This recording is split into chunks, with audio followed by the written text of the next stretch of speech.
when people say we don't believe in global warming, I say, no, I believe in global warming. I don't believe that human CO2 is causing that warming. A few years ago, if you would ask me, I would tell you it's CO2. Why? Because just like everyone else in the public, I listened to what the media had to say. Each day, the news reports grow more fantastically apocalyptic. Politicians no longer dare to express any doubt about climate change. There is such intolerance of any dissenting voice. Are some of the worst climate criminals on the planet. This is the most politically incorrect thing possible, is to doubt this climate change orthodoxy. Global warming has gone beyond politics. It is a new kind of morality. Now, the Prime Minister's back from his holidays, unrepentant and unembarrassed about yet another long-haul destination. Yet, as the frenzy over man-made global warming grows shriller, many senior climate scientists say the actual scientific basis for the theory is crumbling. There were periods, for example, in Earth's history when we had 3 times as much CO2 as we have today, or periods when we had 10 times as much CO2 as we have today. And if CO2 has a large effect on climate, then you should see it in the temperature reconstruction. If we look at climate through the geological time frame, we would never suspect CO2 as a major climate driver. None of the major climate changes in the last 1,000 years can be explained by CO2. We can't say that CO2 will drive climate. It certainly never did in the past. I've often heard it said that there is a consensus of thousands of scientists on the global warming issue and that humans are causing a catastrophic change to the climate system. Well, I am one scientist, and there are many that simply think that is not true. Man-made global warming is no ordinary scientific theory. This morning, the Intergovernmental Panel on Climate Change made up of... It is presented in the media as having the stamp of authority of an impressive international organization. From the IPCC, the United Nations Intergovernmental Panel on Climate Change, or IPCC. The IPCC, like any UN body, is political.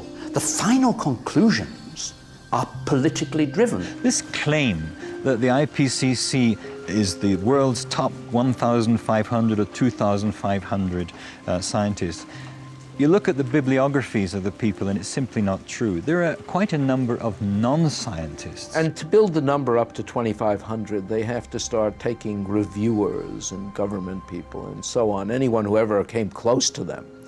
And none of them are asked to agree.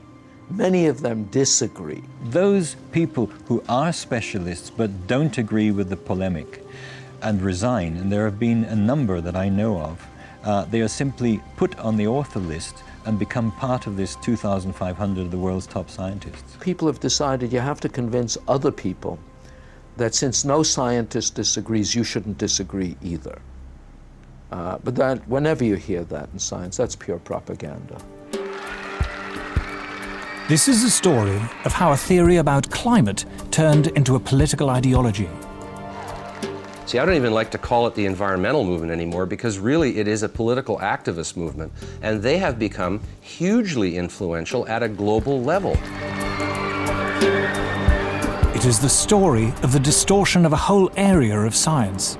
Climate scientists need there to be a problem in order to get funding. We have a vested interest in creating panic, because then money will flow to climate science. There's one thing you shouldn't say, and that is, this might not be a problem. It is the story of how a political campaign turned into a bureaucratic bandwagon. Fact of the matter is that tens of thousands of jobs depend upon global warming right now. It's a big business. It's become a great industry in itself. And if the whole global warming farrago collapsed, there'd be an awful lot of people out of jobs and looking for work. This is a story of censorship and intimidation. I have seen and heard their spitting fury at anybody who might disagree with them, which is not the scientific way. It is a story about Westerners invoking the threat of climatic disaster to hinder vital industrial progress in the developing world. One clear thing that emerges from the whole environmental debate is the point that there's somebody keen to kill the African dream, and the African dream is to develop. The environmental movement has evolved into the strongest force there is for preventing development in the developing countries.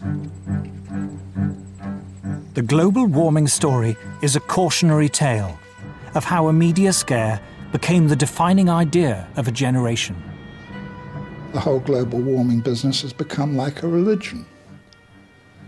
And people who disagree are called heretics. I'm a heretic.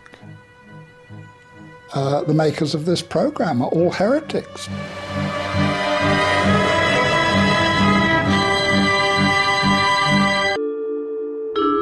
In 2005, a House of Lords inquiry was set up to examine the scientific evidence of man-made global warming.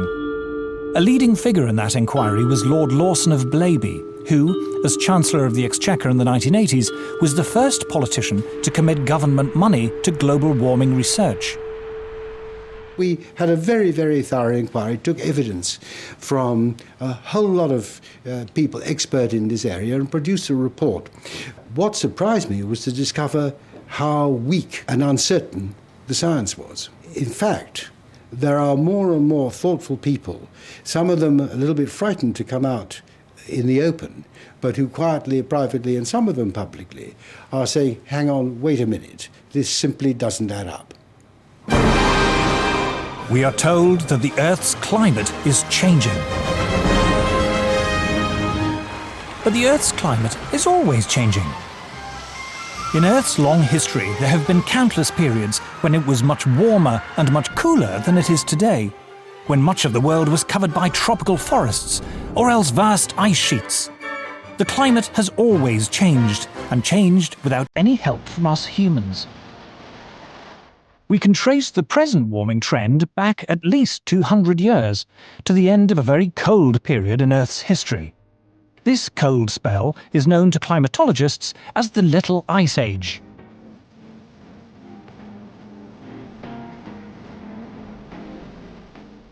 In the 14th century, Europe plunged into the Little Ice Age. And where we would look for evidence of this are the old illustrations and prints and pictures of Old Father Thames. Because during the hardest and toughest winters of that Little Ice Age, the Thames would freeze over. And there were wonderful ice fairs held on the Thames, skating and people actually selling things on the ice. If we look back further in time, before the Little Ice Age, we find a balmy golden era, when temperatures were higher than they are today, a time known to climatologists as the medieval warm period.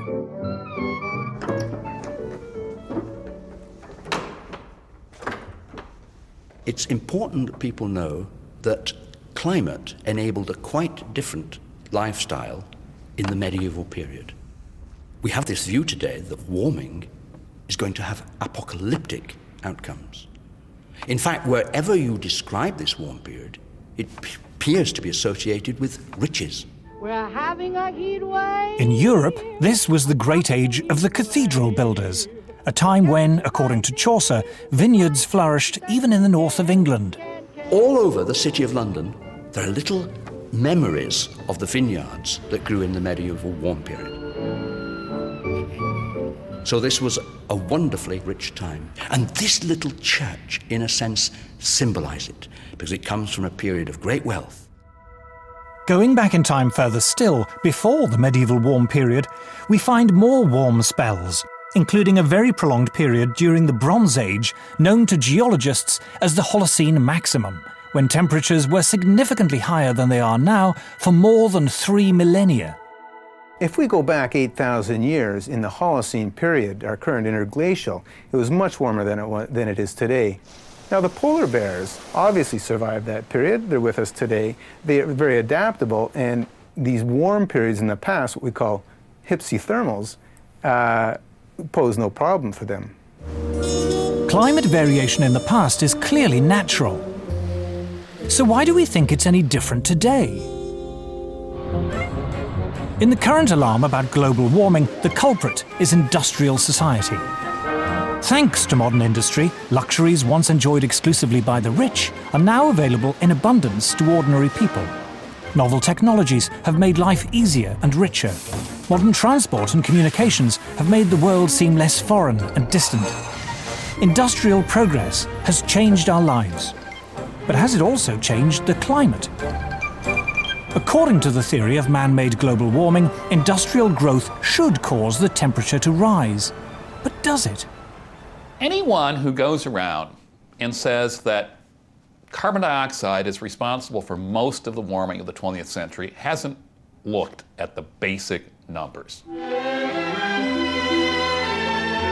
Industrial production in the early decades of the 20th century was still in its infancy, restricted to only a few countries, handicapped by war and economic depression. After the Second World War, things changed. Consumer goods like refrigerators and washing machines and TVs and cars began to be mass-produced for an international market. Historians call this global explosion of industrial activity the post-war economic boom. So how does the industrial story compare with the temperature record? Since the mid-19th century, the Earth's temperature has risen by just over 0.5 degrees Celsius. But this warming began long before cars and planes were even invented. What's more, most of the rise in temperature occurred before 1940, during a period when industrial production was relatively insignificant.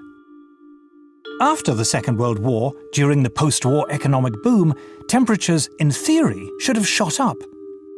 But they didn't. They fell. Not for 1 or 2 years, but for 4 decades. In fact, paradoxically, it wasn't until the world economic recession in the 1970s that they stopped falling. CO2 began to increase exponentially in about 1940, but the temperature actually began to decrease 1940, continued till about 1975. So this is the opposite relation. When the CO2 is increasing rapidly, but yet the temperature decreasing, then we cannot say that CO2 and the temperature go together. Temperature went up significantly up to 1940 when human production of CO2 was relatively low. And then in the post-war years, when industry and the whole economies of the world really got going, and human production of CO2 just soared, the global temperature was going down. In other words, the facts didn't fit the theory. Just at a time when, after the Second World War, industry was booming, carbon dioxide was increasing, and yet the Earth was getting cooler and starting off scares of a coming ice age. It made absolutely no sense. It still doesn't make sense. Why do we suppose that carbon dioxide is responsible for our changing climate? CO2 forms only a very small part of the Earth's atmosphere. In fact, we measure changes in the level of atmospheric CO2 in tens of parts per million. If you take CO2 as a percentage of all the gases in the atmosphere, the oxygen, the nitrogen, and argon, and so on, it's 0.054%. It's an incredibly small portion. And then, of course, you've got to take that portion that supposedly humans are adding, which is the focus of all the concern, and it gets even smaller. Although CO2 is a greenhouse gases themselves only form a small part of the atmosphere. What's more, CO2 is a relatively minor greenhouse gas. The atmosphere is made up of a multitude of gases. A small percentage of them we call greenhouse gases. And of that very small percentage of greenhouse gases, 95% of it is water vapor. It's the most important greenhouse gas. Water vapor is a greenhouse gas, by far the most important greenhouse gas. So is there any way of checking whether the recent warming was due to an increase in greenhouse gas? There is only one way to tell, and that is to look up in the sky, or a part of the sky known to scientists as the troposphere. If it's greenhouse warming, you get more warming in the middle of the troposphere, the first 10, 12 kilometers of the atmosphere, than you do at the surface. There are good theoretical reasons for that, having to do with how the greenhouse works. The greenhouse effect works like this. The sun sends its heat down to Earth. If it weren't for greenhouse gases, this solar radiation would bounce back into space, leaving the planet cold and uninhabitable. Greenhouse gas traps the escaping heat in the Earth's troposphere, a few miles above the surface.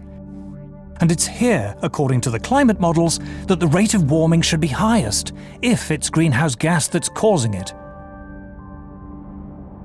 All the models, every one of them, calculates that the warming should be faster as you go up from the surface into the atmosphere. And in fact, the maximum warming over the equator should take place at an altitude of about 10 kilometers. A scientist largely responsible for measuring the temperature in the Earth's atmosphere is Professor John Christie. In 1991, he was awarded NASA's Medal for Exceptional Scientific Achievement, and in 1996 received a special award from the American Meteorological Society for fundamentally advancing our ability to monitor climate. He was a lead author on the UN's Intergovernmental Panel on Climate Change, or IPCC. There are two ways to take the temperature in the Earth's atmosphere: satellites and weather balloons.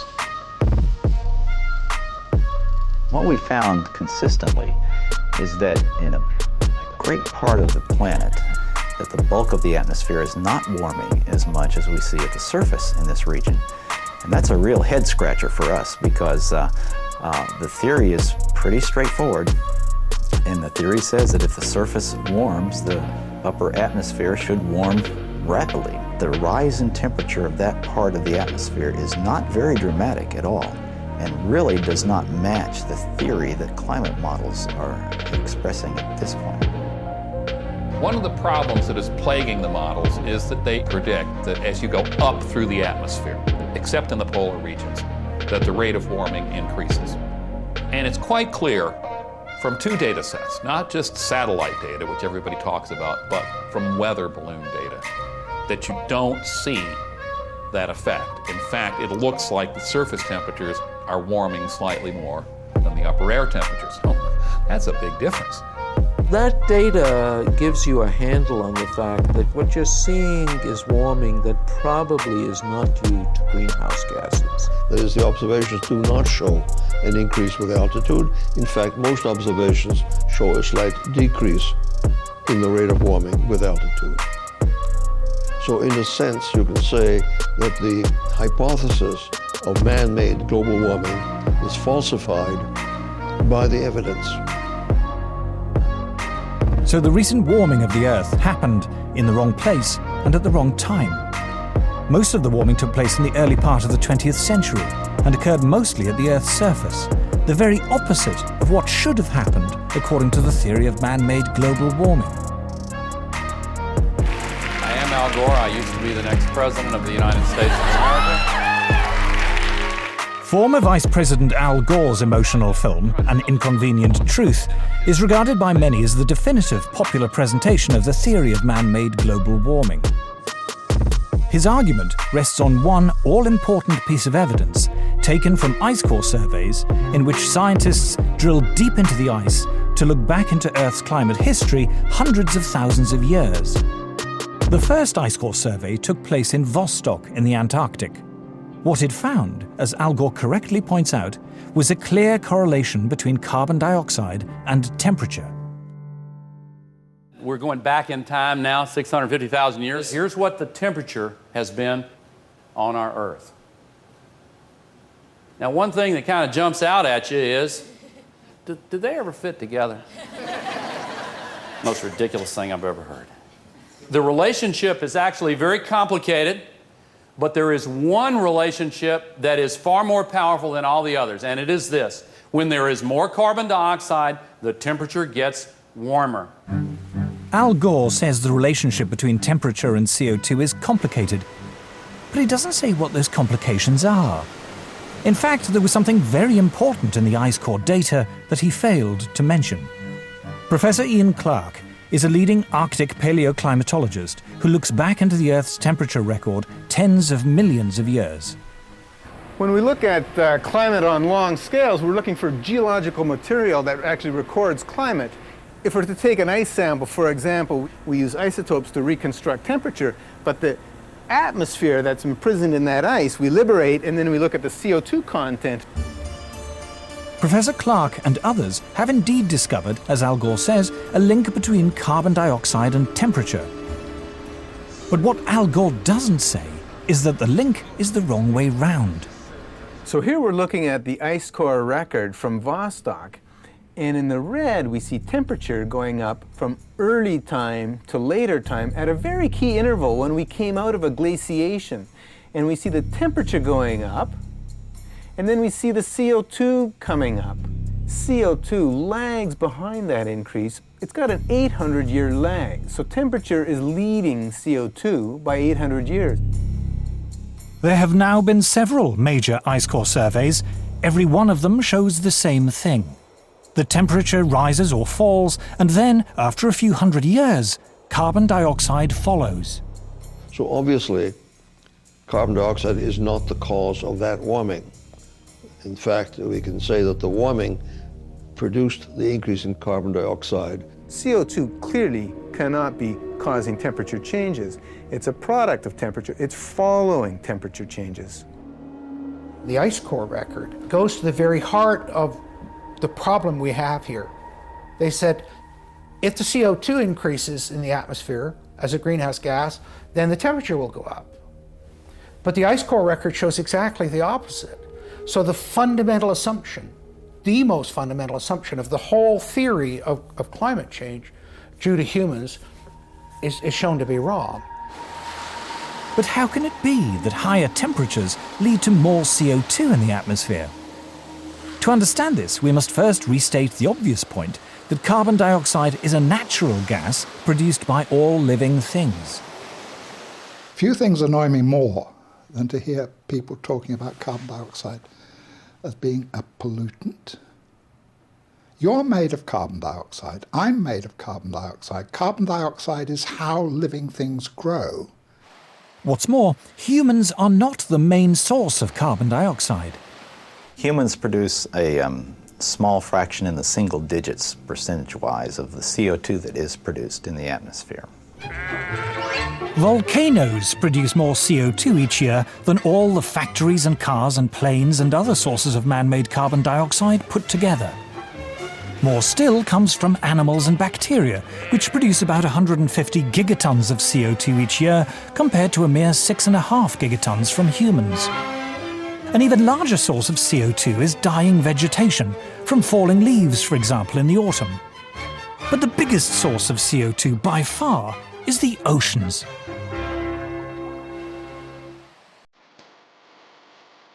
Carl Wunsch is Professor of Oceanography at MIT.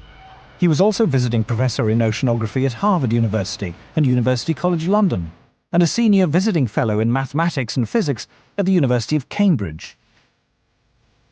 He is the author of 4 major textbooks on oceanography. The ocean is the major reservoir into which carbon dioxide goes when it comes out of the atmosphere, or from which it is re-emitted to the atmosphere. If you heat the surface of the ocean, it tends to emit carbon dioxide. So similarly, if you cool the ocean surface, the ocean can dissolve more carbon dioxide. So the warmer the oceans, the more carbon dioxide they produce, and the cooler they are, the more they suck in. But why is there a time lag of hundreds of years between a change in temperature and a change in the amount of carbon dioxide going into or out of the sea? The reason is that oceans are so big and so deep, they take literally hundreds of years to warm up and cool down. This time lag means the oceans have what scientists call a memory of temperature changes. The ocean has a memory of past events running out as far as 10,000 years. So, for example, if somebody says, "Oh, I'm seeing changes in the North Atlantic," this must mean that the climate system is changing. It may only mean that something happened in a remote part of the ocean decades or hundreds of years ago, whose effects are now beginning to show up in the North Atlantic. The current warming began long before people had cars or electric lights. In the past 150 years, the temperature has risen just over half a degree Celsius. But most of that rise occurred before 1940. Since that time, the temperature has fallen for 4 decades and risen for 3. There is no evidence at all from Earth's long climate history that carbon dioxide has ever determined global temperatures. But if CO2 doesn't drive Earth's climate, what does?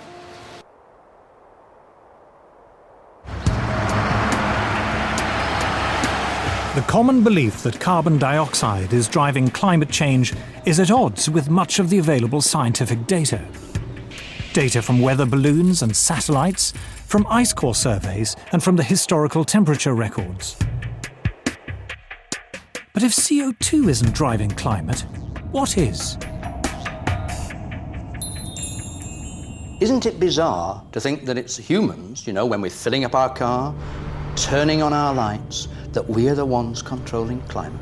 Just look in the sky. Look at that massive thing, the sun. Even humans at our present 6.5 billion are minute relative to that. In the late 1980s, solar physicist Piers Corbyn decided to try a radically new way of forecasting the weather. Despite the huge resources of the official Met Office, Corbyn's new technique consistently produced more accurate results. He was hailed in the national press as a super weatherman. The secret of his success was the sun. The origin of our solar weather technique of long-range forecasting came originally from study of sunspots and a desire to predict those. And then I realised it was actually much more interesting to use the sun to predict the weather.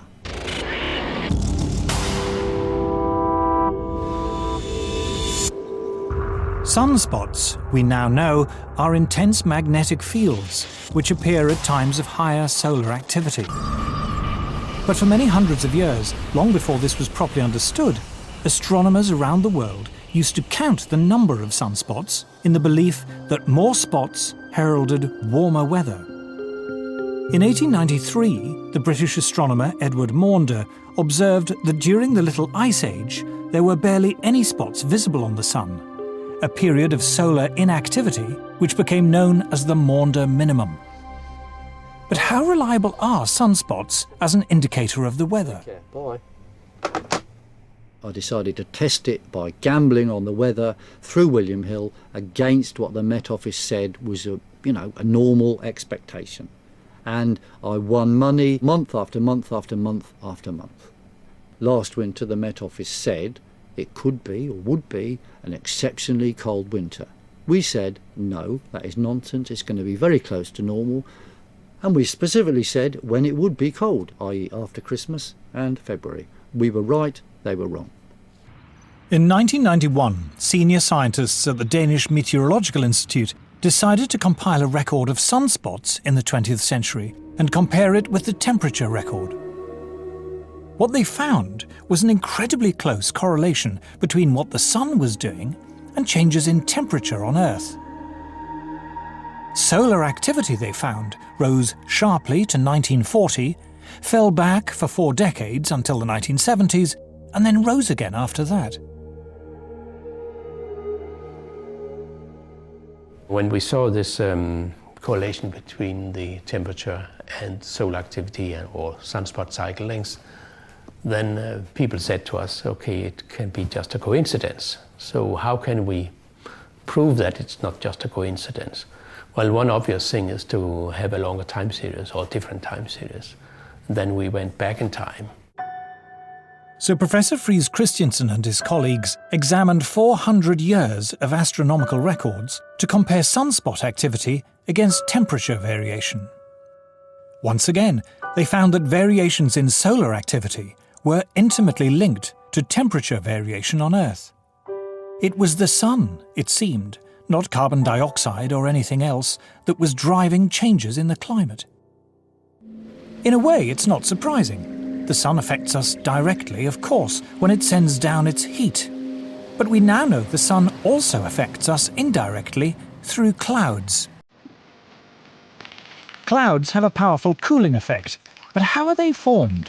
In the early 20th century, scientists discovered that the Earth was constantly being bombarded by subatomic particles. These particles, which they called cosmic rays, originated, it was believed, from exploding supernovae far beyond our solar system. When the particles coming down meet water vapor rising up from the sea, they form water droplets and make clouds. But when the sun is more active and the solar wind is strong, fewer particles get through and fewer clouds are formed. Just how powerful this effect was became clear only recently, when an astrophysicist, Professor Nir Shaviv, decided to compare his own record of cloud-forming cosmic rays with the temperature record created by a geologist, Professor Jan Weitzer, going back 600 million years. What they found was that when cosmic rays went up, the temperature went down. When cosmic rays went down, the temperature went up. Clouds and the Earth's climate were very closely linked. To see how close, you just flip the lines. We just compared the graphs, just put them one upon the other, and it was just amazing. Jan Weitzer looked at me and says, you know, we have very explosive data here. I've never seen such vastly different records coming together so beautifully to show really what was happening over that long period of time. The climate was controlled by the clouds. The clouds were controlled by cosmic rays. And the cosmic rays were controlled by the sun. It all came down to the sun. If you had X-ray eyes, what appears as a nice, friendly yellow ball would appear like a raging tiger.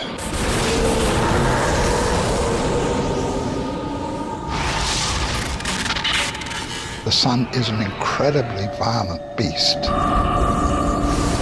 and it's throwing out great explosions and puffs of gas, an endless solar wind that's forever rushing past the Earth. We're, in a certain sense, inside the atmosphere of the sun. The intensity of its magnetic field more than doubled during the 20th century. In 2005, astrophysicists from Harvard University published the following graph in the official journal of the American Geophysical Union. The blue line represents temperature change in the Arctic over the past 100 years.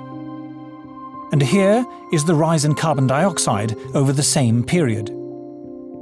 The two are not obviously connected, but now look again at the temperature record, and at this red line, which depicts variations in solar activity over the past century as recorded independently by scientists from NASA and America's National Oceanic and Atmospheric Administration. Solar activity over the last 100 years, over the last several hundred years, correlates very nicely on a decadal basis with sea ice and Arctic temperatures. To the Harvard astrophysicists and many other scientists, the conclusion is inescapable. The sun is driving climate change. CO2 is irrelevant. But why, if this is so, are we bombarded day after day with news items about man-made global warming? Why do so many people in the media and elsewhere regard it as an undisputed fact?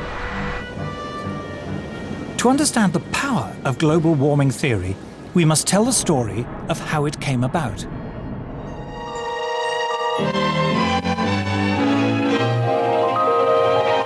The weather satellite depicts a planet that grieves for its lost harvests in coming to the parched... Doom-laden predictions about climate change are not new. In 1974, the BBC warned us of impending disasters which might seem strangely familiar. Again and again, the newsreels have been showing us disasters of the weather. The American Midwest suffered its worst drought since the 1930s, and tornadoes were on the rampage. And what was going to be the cause of these disasters? The man behind the series was former New Scientist editor Nigel Calder. In The Weather Machine, we reported the mainstream opinion of the time, which was global cooling and the threat of a new ice age. Nature's ice dwarfs us, After 4 decades of falling temperatures, experts warned that a cooler world would have catastrophic consequences.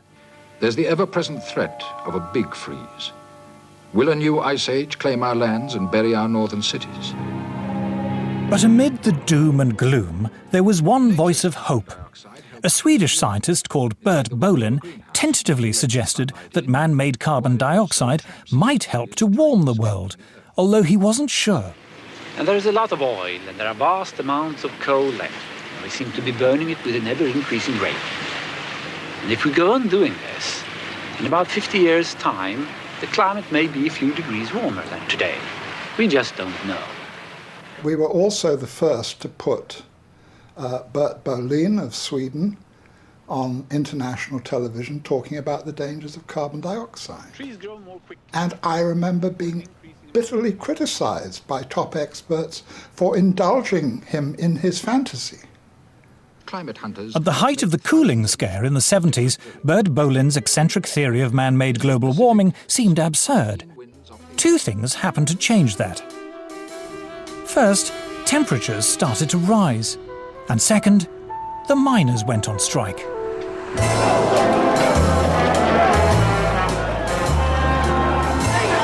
To Margaret Thatcher, energy was a political problem. In the early 70s, the oil crisis had plunged the world into recession, and the miners had brought down Ted Heath's Conservative government. Mrs. Thatcher was determined the same would not happen to her. She set out to break their power. What we have seen in this country is the emergence of an organized revolutionary minority who are prepared to exploit industrial disputes, but whose real aim is the breakdown of law and order and the destruction of democratic parliamentary government. The politicization of this subject started with Margaret Thatcher. She was very concerned always, I remember when I was Secretary of State for Energy, to promote nuclear power. Long before the issue of climate change came up, because she was concerned about energy security, and she didn't trust the Middle East, and she didn't trust the National Union of Mine Workers. So she didn't trust oil, and she didn't trust coal. So therefore she felt we really had to push ahead with nuclear power. And then when the climate change, global warming thing came up, she felt, well, this is great. This is another argument, because it doesn't have any carbon dioxide emissions. This is another argument why you should go for nuclear. And that is what she was really largely saying. It's been misrepresented since then. And so she said to the scientists, she went to the Royal Society and she said, there's money on the table for you to prove this stuff. So, of course, they went away and did that. Inevitably, the moment politicians put their weight behind something and attach their name to it in some ways, of course, money will flow. That's the way it goes. And inevitably, research, development, institutions started to bubble up, if we can put it that way, which were going to be researching climate, but with a particular emphasis on the relationship between carbon dioxide and temperature. At the request of Mrs. Thatcher, the UK Met Office set up a climate modelling unit which provided the basis for a new international committee called the Intergovernmental Panel on Climate Change, or IPCC. They came out with the first big report which predicted climatic disaster as a result of global warming. I remember going to the scientific press conference and being amazed by 2 things. First, the simplicity and eloquence of the message and the vigour with which it was delivered. And secondly, the total disregard of all climate science up till that time, including, incidentally, the role of the sun, which had been the subject of a major meeting at the Royal Society just a few months earlier. But the new emphasis on man-made carbon dioxide as a possible environmental problem didn't just appeal to Mrs. Thatcher. It was certainly something very favourable to the environmental idea, what I call the medieval environmentalism of let's get back to the way things were in medieval times and get rid of all these dreadful cars and machines. They loved it. because carbon dioxide was for them an emblem of industrialization. Well, carbon dioxide clearly is an industrial gas, and tried and sort of tied in with economic growth, with transportation in cars, with what we call civilization. And there are forces in the environmental movement that are simply against economic growth. They think that's bad. It could be used to legitimize a whole suite of myths that already existed: anti-car, anti-growth, anti-development, and above all, anti that great Satan, the US. Patrick Moore is considered one of the foremost environmentalists of his generation. He is co-founder of Greenpeace.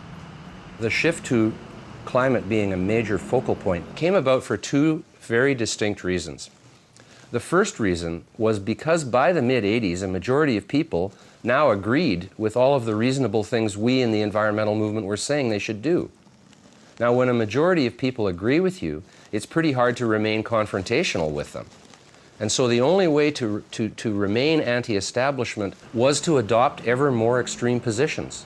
When I left Greenpeace, it was in the midst of them adopting a campaign to ban chlorine worldwide. Like I said, you guys, this is one of the elements in the periodic table, you know. I mean, I'm not sure if that's in our jurisdiction to be banning a whole element.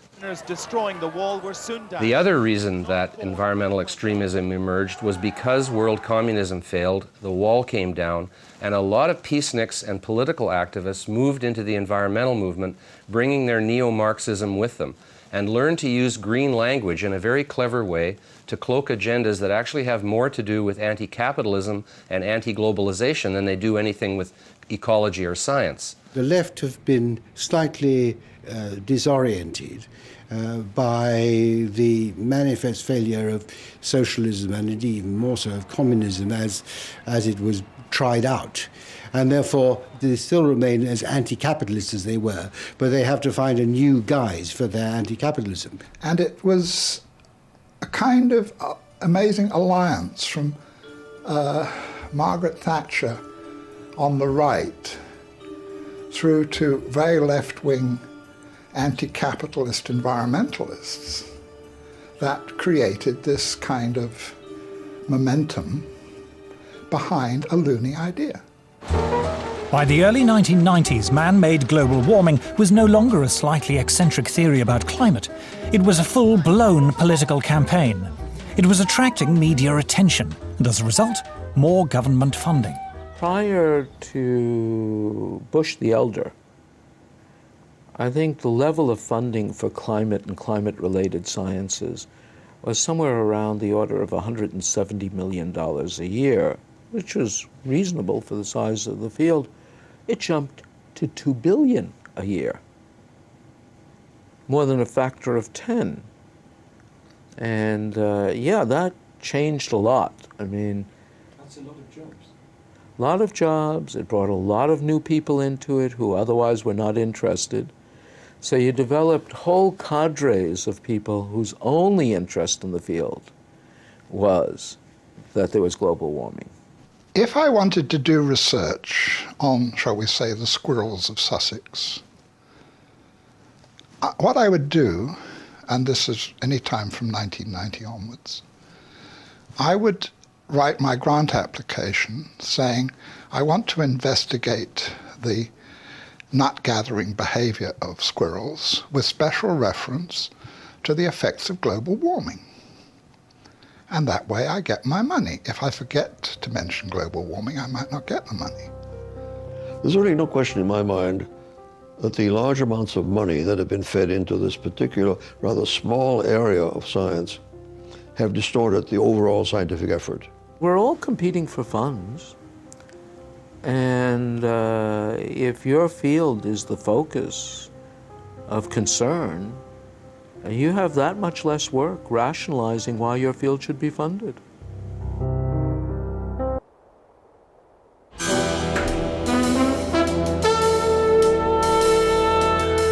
By the 1990s, tens of billions of dollars of government funding in the US, UK and elsewhere were being diverted into research relating to global warming.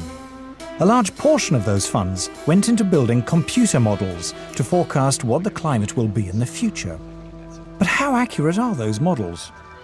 Dr. Roy Spencer was Senior Scientist for Climate Studies at NASA's Marshall Space Flight Center. He has been awarded medals for exceptional scientific achievement from both NASA and the American Meteorological Society. Climate models are only as good as the assumptions that go into them, and they have hundreds of assumptions. All it takes is one assumption to be wrong for the forecast to be way off. Climate forecasts are not new, but in the past, scientists were more modest about their ability to predict the weather. Any attempt at forecasting changes of climate meets skepticism from the men who model the weather by computer. In making decisions which affect people, a bad prediction as to what the climate of the future will be can be far worse than none at all. I'm afraid that our understanding of the complex weather machine is not yet good enough to make a reliable statement of the future. All models assume that man-made CO2 is the main cause of climate change, rather than the sun or the clouds. The analogy I use is like my car's not running very well. So I'm going to ignore the engine, which is the sun, and I'm going to ignore the transmission, which is the water vapor, and I'm going to look at one nut on the right rear wheel, which is the human-produced CO2. It's that, the science is that bad. If you haven't understood the climate system, if you haven't understood all the components, the cosmic rays, the solar, the CO2, the water vapor, the clouds, and put it all together, if you haven't got all that, then your model isn't worth anything. The range of climate forecasts varies greatly. These variations are produced by subtly altering the assumptions upon which the models are based. The models are so complicated, you can often adjust them in such a way that they do something very exciting. I've worked with modelers, I've done modeling, and with a mathematical model and you tweak parameters, you can model anything. You can make it warmer, you can make it get colder by changing things. Since all the models assume that man-made CO2 causes warming, one obvious way to produce a more impressive forecast is to increase the amount of imagined man-made CO2 going into the atmosphere. We put an increase in carbon dioxide in them that is 1% per year. It's been 0.49% per year for the last 10 years, 0.42 for the 10 years before that, and 0.43 for the 10 years before that. So the models have twice as much greenhouse warming radiation going in them as is known to be happening. It shouldn't shock you that they predict more warming than is occurring. Models predict what the temperature might be in 50 or 100 years' time. It is one of their peculiar features that long-range climate forecasts are only proved wrong long after people have forgotten about them. As a result, there is a danger, according to Professor Carl Wunsch, that modelers will be less concerned in producing a forecast that is accurate than one that is interesting. Even within the scientific community, you see, it's a problem. If I run a complicated model and I do something to it, like melt a lot of ice into the ocean, and nothing happens, it's not likely to get printed. But if I run the same model and I adjust it in such a way that something dramatic happens to the ocean circulation, like the heat transport turns off, it will be published. People will say this is very exciting. It will even get picked up by the media. So there is a bias, there's a very powerful bias within the media and within the science community itself toward results which are dramatizable. The Earth freezes over. That's a much more interesting story than saying, well, you know, it fluctuates around. Sometimes the mass flux goes up by 10%, sometimes it goes down by 20%, but eventually it comes back. Well, you know, which would you do a story on? I mean, that's what it's about. To the untrained eye, computer models look impressive, and they give often wild speculation about the climate the appearance of rigorous science. They also provide an endless source of spectacular stories for the media. The thing that has amazed me as a lifelong journalist is how the most elementary principles of journalism seem to have been abandoned on this subject. In fact, the theory of man-made global warming has spawned an entirely new branch of journalism. You've got a whole new generation of reporters, environmental journalists. Now, if you're an environmental journalist, and if the global warming story goes in the trash can, so does your job. It really is that crude. And the reporting has to get more and more hysterical because there are still, fortunately, a few hardened news editors around who will say, you know, this is what you were saying 5 years ago. But now it's much, much worse. You know, there's going to be 10 feet of sea level rise by next Tuesday or something. They have to keep on getting shriller and shriller and shriller. It is now common in the media to lay the blame for every storm or hurricane on global warming. But is there any scientific basis for this? This is purely propaganda. Every textbook in meteorology is telling you the main source of weather disturbances is the temperature difference between the tropics and the pole. And we're told, in a warmer world, this difference will get less. Now that would tell you you'll have less storminess, you'll have less variability. But for some reason that isn't considered catastrophic. So you're told the opposite. News reports frequently argue that even a mild increase in global temperature could lead to a catastrophic melting of the polar ice caps. But what does Earth's climate history tell us? We happen to have temperature records of Greenland that go back thousands of years. Greenland has been much warmer. Just 1,000 years ago, Greenland was warmer than it is today, yet it didn't have a dramatic melting event. Even if we talk about something like permafrost, a great deal of the permafrost, that icy layer under the forests of Russia, for example, 7,000 or 8,000 years ago melted far more than we're having any evidence about it melting now. So in other words, this is a historical pattern again, but the world didn't come to a crunching halt because of it. Professor Siunishi Akasofu is head of the International Arctic Research Center in Alaska. The IARC is the world's leading Arctic research institute. Professor Akasofu insists that over time, the ice caps are always naturally expanding and contracting. There are reports from time to time a big chunk of ice break away from the Antarctic continent. Those must have been happening all the time. But because now we have a satellite that can detect those, that's why they become the news. This data from NASA's meteorological satellites shows the huge natural expansion and contraction of the polar sea ice taking place in the 1990s. Practically all the TV programs that relate to global warming show big chunk of ice falling from the edge of the glaciers, but people forget that ice is always moving. News reports frequently show images of ice breaking from the edge of the Arctic. What they don't say is that this is as ordinary an event in the Arctic as falling leaves on an English autumn day.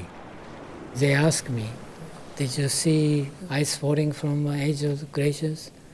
Yes. That's the spring breakup. That's happened every year. Press come to us all the time, you know, I want to see something that the greenhouse disaster. I say there's none. Alarming television programs raise the fearful prospect of vast tidal waves flooding Britain. But what causes the sea level to change, and how fast does it happen?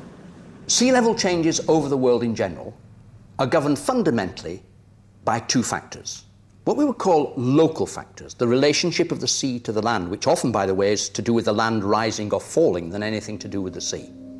But if you're talking about what we call eustatic changes of sea, worldwide changes of sea, that's through the thermal expansion of the oceans, nothing to do with melting ice.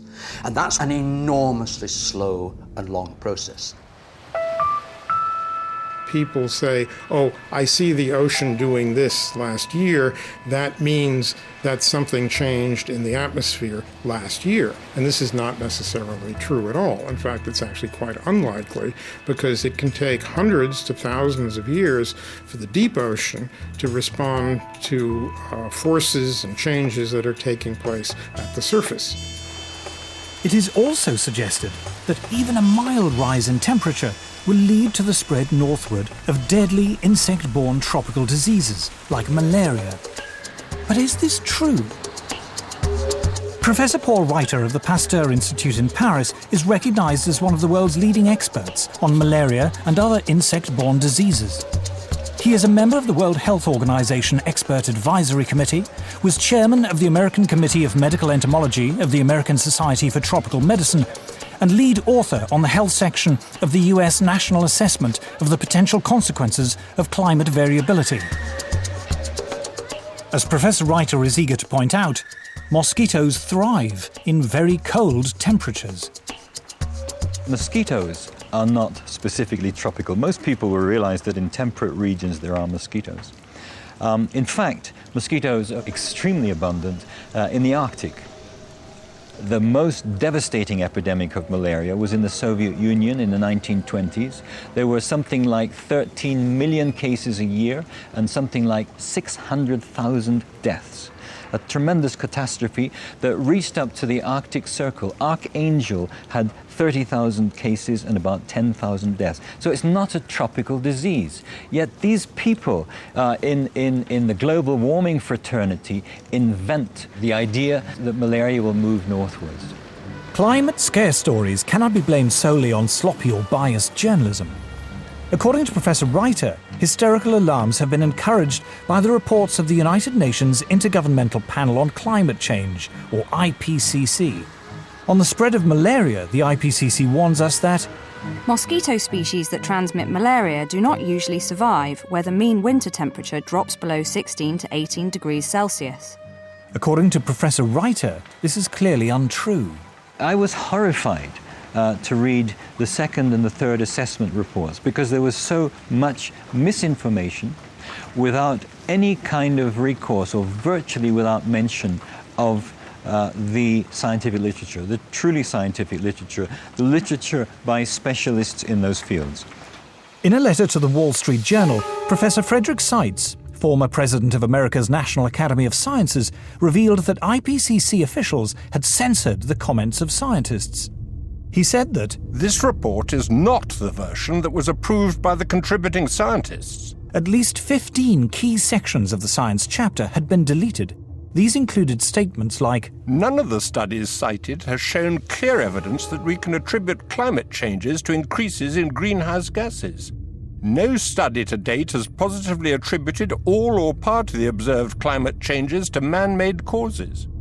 Professor Seitz concluded, I have never witnessed a more disturbing corruption of the peer review process than the events that led to this IPCC report.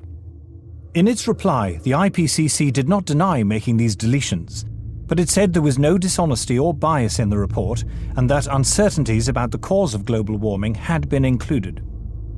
The changes had been made, it said, in response to comments from governments, individual scientists, and non-governmental organizations. When I resigned from the IPCC, I thought that was the end of it. But when I saw the final draft, my name was still there, so I asked for it to be removed. Well, they told me that I had contributed, so it would remain there. So I said, no, I haven't contributed because they haven't listened to anything I've said. So in the end, it was quite a battle. But finally, I threatened legal action against them, and they removed my name. And I think this happens a great deal. Those people who are specialists but don't agree with the polemic and resign, and there have been a number that I know of, they are simply put on the author list and become part of this 2,500 of the world's top scientists.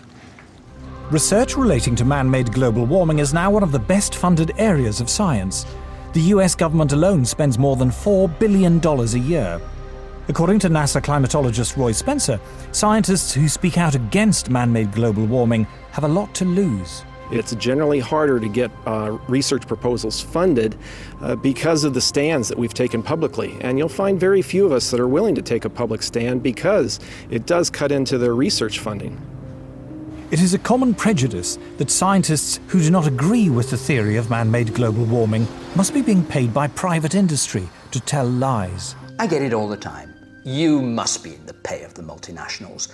Sadly, like most of the scientists you'll talk to, I haven't seen a penny from the multinationals. I'm always accused of being paid by the oil and gas companies. I've never received a nickel from the oil and gas companies.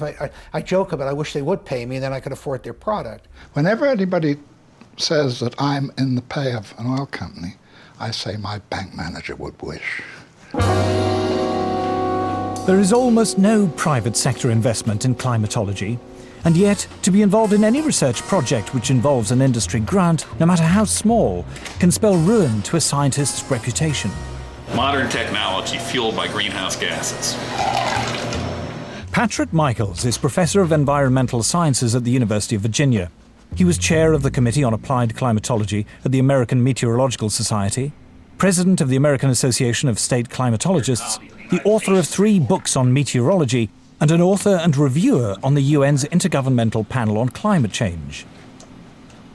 But when he conducted research which was part funded by the coal industry, he found himself among those under attack from climate campaigners. British-based corporations are some of the worst climate criminals on the planet. Shell is based in the UK, right here in London. We have the right and the duty to take it back into public ownership, dismantle it, break it up, and send its managers to rehabilitation training. But reasoned debate is not the only casualty in the global warming alarm. As international public policy bears down on industrial emissions of carbon dioxide, the developing world is coming under intense pressure not to develop.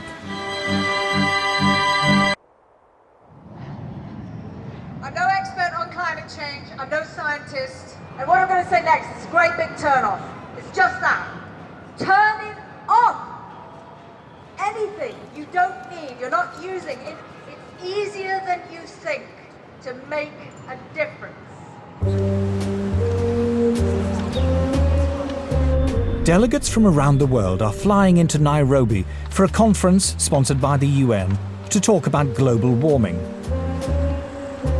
Civil servants, professional NGO campaigners, carbon offset fund managers, environmental journalists, and others will discuss every aspect of man-made climate change, from how to promote solar panels in Africa to the relationship between global warming and sexism. The conference lasts 10 days. The number of delegates exceeds 6,000. The billions of dollars invested in climate science means there is a huge constituency of people dependent upon those dollars. And they will want to see that carry forward. It happens in any bureaucracy. Where I live, we have a local council global warming officer. There's a huge tail out there of people who have, in one way or another, been recruited to join this particular bandwagon. Anybody who stands up and says, hey, wait a minute, let's look at this coolly and rationally and carefully and see actually how much merit, how much this stands up, they will be ostracized.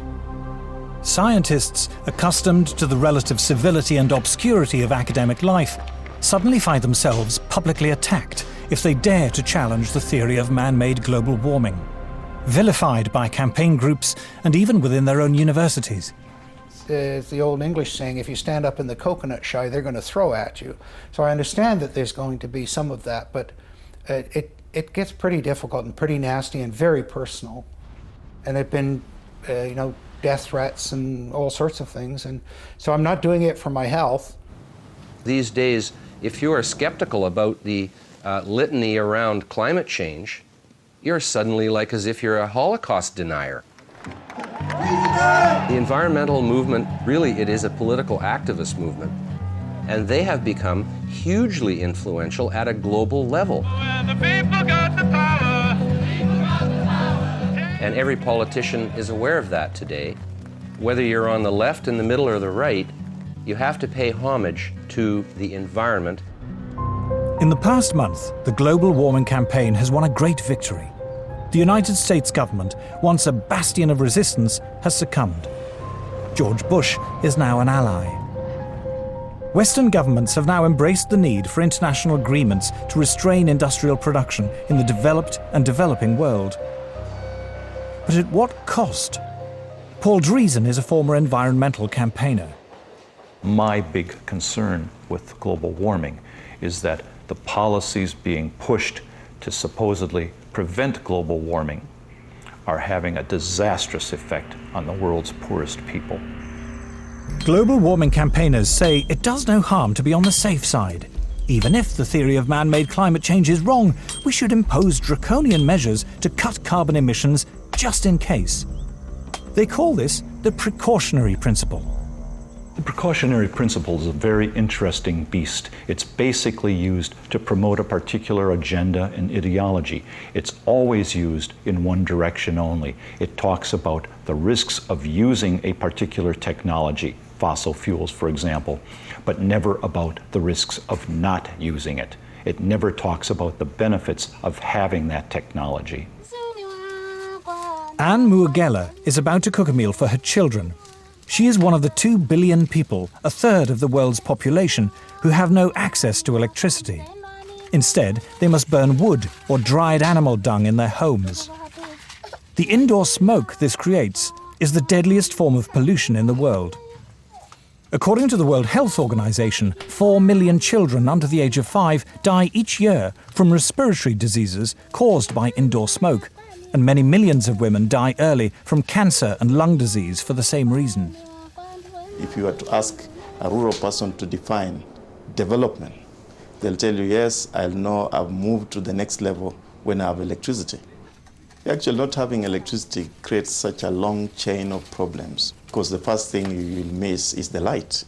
So you get that they have to go to sleep earlier because there's no light. There's no reason to stay awake. I mean, you can't talk to each other in darkness. No refrigeration or modern packaging means that food cannot be kept. A fire in the hut is too smoky and consumes too much wood to be used as heating. There is no hot water. We in the West cannot begin to imagine how hard life is without electricity. The life expectancy of people who live like this is terrifyingly short, their existence impoverished in every way. A few miles away, the UN is hosting its conference on global warming in its plush gated headquarters. The gift shop is selling souvenirs of peasant tribal life, while delegates discuss how to promote what are described as sustainable forms of electrical generation. Africa has coal, and Africa has oil, but environmental groups are campaigning against the use of these cheap sources of energy. Instead, they say Africa and the rest of the developing world should use solar and wind power. A short drive out of Nairobi, we find our first solar panel. A Kenyan public health official has brought us to a clinic which serves several villages. The only electrical implements in the clinic are the electric lights and a refrigerator in which to keep vaccines, medicine and blood samples. Electricity is provided by 2 solar panels.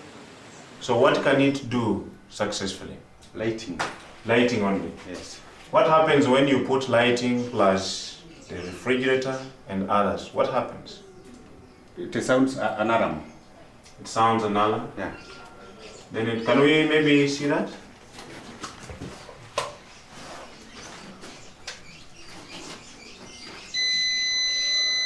The solar panels allow Dr. Samuel Mwangi to use either the lights or the refrigerator, but not both at the same time. If he does, the electricity shuts down. Wind and solar power are notoriously unreliable as a source of electricity and are at least 3 times more expensive than conventional forms of electrical generation. The question would be, how many people in Europe, how many people in the United States are already using that kind of energy? And how cheap is it? You see, if it's expensive for the Europeans, if it's expensive for the Americans, and we are talking about poor Africans, it doesn't make sense. The rich countries can afford to engage in some luxurious experimentation with other forms of energy. But for us, we are still at the stage of survival. To former environmentalist Paul Driesen, the idea that the world's poorest people should be restricted to using the world's most expensive and inefficient forms of electrical generation is the most morally repugnant aspect of the global warming campaign. Let me make one thing perfectly clear. If we're telling the third world that they can only have wind and solar power, what we are really telling them is you cannot have electricity.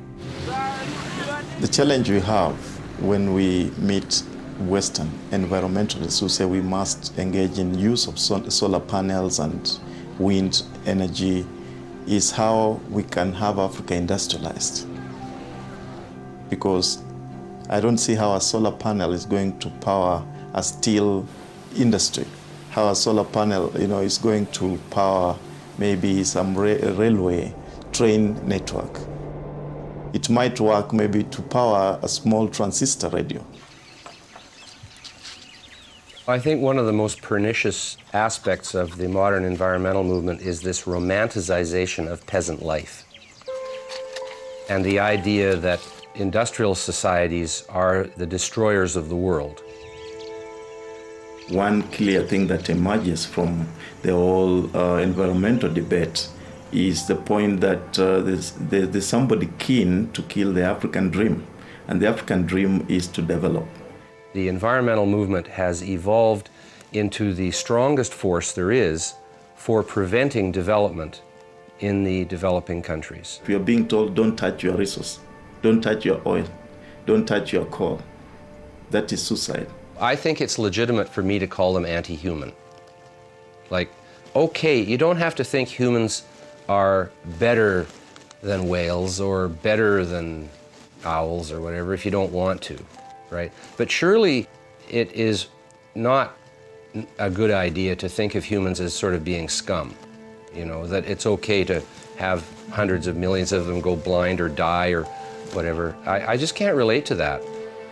The theory of man-made global warming is now so firmly entrenched, the voices of opposition so effectively silenced, it seems invincible, untroubled by any contrary evidence, no matter how strong.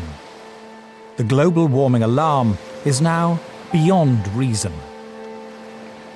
There will still be people who believe that this is the end of the world, particularly when you have, for example, the chief scientist of the UK telling people that by the end of the century, the only habitable place on the Earth will be the Antarctic. And humanity may survive thanks to some breeding couples who moved to the Antarctic. I mean, it's hilarious. It would be hilarious, actually, if it weren't so sad.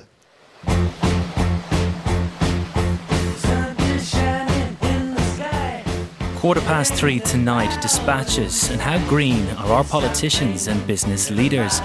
Next Monday night at 8, dispatches again, this time focusing on Prince Charles, independent monarch or meddling prince. Next tonight, Mammoth Movie, the beautiful tale of a fateful love affair, the English Patient.